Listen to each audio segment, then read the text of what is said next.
Hello everyone.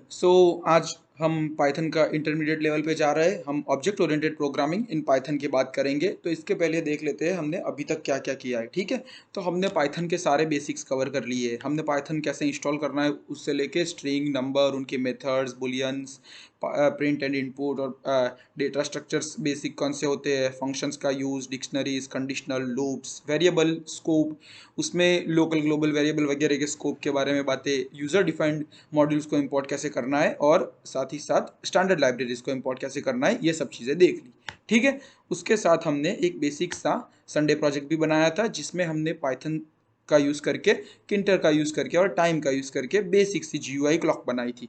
तो इससे आपका पाइथन में काफ़ी फंडामेंटल स्ट्रॉन्ग हो ही गए हैं, ऐसा आप कह सकते हैं। अगर इतनी चीज़ें आपको समझ आ गई है तो मतलब आपका पाइथन फंडामेंटल अब क्लियर है। तो आज से हम जिस चीज़ की बात करने वाले हैं वो है ऑब्जेक्ट ओरिएंटेड प्रोग्रामिंग। ठीक है, अब ऑब्जेक्ट ओरिएंटेड प्रोग्रामिंग क्या होता है? तो ये एक प्रोग्रामिंग पैराडिम है। अब प्रोग्रामिंग पैराडिम का मतलब ये है कि अभी तक हम जो सारा काम कर रहे थे वो फंक्शनल प्रोग्रामिंग का था। फंक्शनल प्रोग्रामिंग पैराडिम में हम क्या कर रहे थे कि हमारे पास कुछ प्रोसीजर्स फिक्स थी। मतलब कि हम फंक्शंस को डिफाइन करते, फंक्शंस को मैनिपुलेट करते, फंक्शंस के रिटर्न लेते, फंक्शंस को एक दूसरे में कॉल करते, और पूरा जो प्रोग्रामिंग था प्रोसीजरल या फंक्शनल, वो फंक्शंस और लॉजिक पे बेस्ड था। अब ये जो ऑब्जेक्ट ओरिएंटेड प्रोग्रामिंग होता है वो ऑब्जेक्ट पे बेस्ड होता है। ठीक है, ऑब्जेक्ट्स पे बेस्ड है मतलब हम ऑब्जेक्ट्स को बनाएंगे, उन्हें मैनिपुलेट करेंगे और एक ऑब्जेक्ट दूसरे ऑब्जेक्ट के साथ इंटरेक्ट करेगा। ठीक है, अब ऑब्जेक्ट क्या होता है मैं आपको थोड़ी देर में समझाता हूँ। उसके पहले हम और एक चीज़ समझ लेते हैं कि ऑब्जेक्ट ओरिएंटेड प्रोग्रामिंग एक काफ़ी वाइडली यूज्ड प्रोग्रामिंग प्रैक्टिस है। मतलब आप काफ़ी सारी चीज़ों में इसका रेगुलर यूज़ देखेंगे। मतलब ये कोई ऐसी चीज़ नहीं है कि कोई कोई यूज़ कर रहा है। सॉफ्टवेयर डेवलपमेंट इंडस्ट्री में इसका काफ़ी यूज़ है। इसके साथ साथ पाइथन में हम कुछ चीज़ें कोड करते हैं, जैसे कि हाँ, अगर आपको डिसीजन ट्री एल्गोरिदम है, जैसे आपके पास मशीन लर्निंग का, तो उसे आपको अगर स्क्रैच से कोड करना है, मतलब बिना किसी लाइब्रेरी का यूज़ किए, तो फिर आपको उसमें एक ट्री कोड करनी पड़ेगी। तो ट्री कोड करने में क्या होता है, हमें एक एक नोड के साथ काम करना पड़ता है। तो उसके लिए हम इसका यूज़ ज़्यादा करते हैं, तो काफ़ी चीज़ें आसान हो जाती है।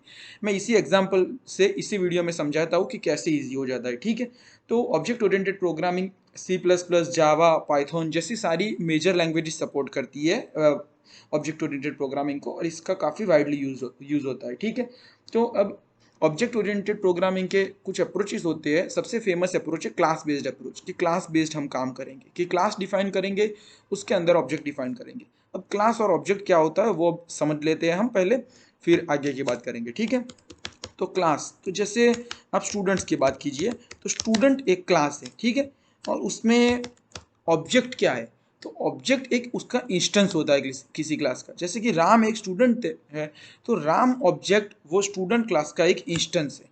ठीक है, तो कोई भी अगर ऑब्जेक्ट होगा तो उसके साथ कुछ डेटा एसोसिएटेड होगा, कि उसका नाम, जैसे कि स्टूडेंट है तो उसके ग्रेड्स वगैरह, और उसके साथ कुछ मेथड्स होगी, कि स्टूडेंट है तो राइटिंग, रीडिंग। तो ऑब्जेक्ट के साथ डेटा रिलेटेड होता है, हर इंस्टेंस के साथ उसके साथ मेथड्स जिसे हम कॉल करवा सकते हैं। ठीक है, तो इस तरह से हम क्लास का और ऑब्जेक्ट्स का यूज़ करते हैं, और ऑब्जेक्ट में मेथड्स का यूज़ करते हैं। ठीक है, तो आपने जैसे कि देखा कि एग्जैक्टली कोई इंस्टेंस होता है जो वो ऑब्जेक्ट होता है किसी क्लास का, मतलब क्लास का इंस्टेंस ऑब्जेक्ट है। ठीक है, ये काफ़ी बेसिक सी चीज़ थी। अब हम बात करेंगे कुछ कॉन्सेप्ट्स की, जैसे abstraction, inheritance, polymorphism and encapsulation. ये काफ़ी इंपॉर्टेंट कॉन्सेप्ट्स है जो हम ऑब्जेक्ट ओरिएंटेड प्रोग्रामिंग के पूरे कोर्स में डिटेल में देखेंगे, इसे प्रैक्टिकल करेंगे, मतलब कि इसके कोड में हम इसके लाइव यूज केसेस देखेंगे और इसके बारे में सारी डिटेल में बातें करेंगे। ठीक है, ये सारी चीज़ें, ऐसे तो कह सकते हैं आप कि इन सारी चीज़ों को डिटेल में समझ जाने से आपका ऑब्जेक्ट ओरिएंटेड प्रोग्रामिंग अच्छा होगा। हम क्लास और ऑब्जेक्ट सबको कोड करके देखेंगे। अब हाँ, हम उस एग्जाम्पल की बात कर रहे थे तो आपको शायद अब समझ आ जाएगा। मैंने कहा कि इस मेथड में हम ऑब्जेक्ट सेंट्रिक बातें करते हैं, मतलब ऑब्जेक्ट को ही मैनिपुलेट करेंगे। अब एक ट्री है आपके पास, तो आपको पता है कि उसमें नोड्स होंगे बहुत सारे। अब हम जब ट्री की बात कर रहे हैं तो हर नोड एक ऑब्जेक्ट है, ऐसा समझ लीजिए आप।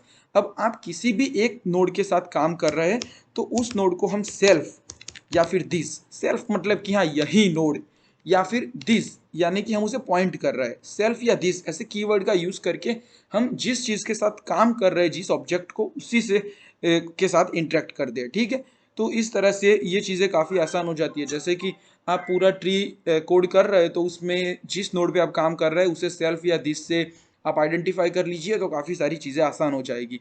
तो काफ़ी सारी प्रोग्रामिंग की चीज़ें ऐसी है जिसमें ओओपी बहुत इम्पोर्टेंट है और बहुत काम आता है। इनफैक्ट ओओपी के अलावा नॉर्मल अप्रोच से जाने से आपकी चीज़ें बहुत कॉम्प्लिकेटेड हो जाएगी और ओओपी उसे ईज़ी कर लेगा।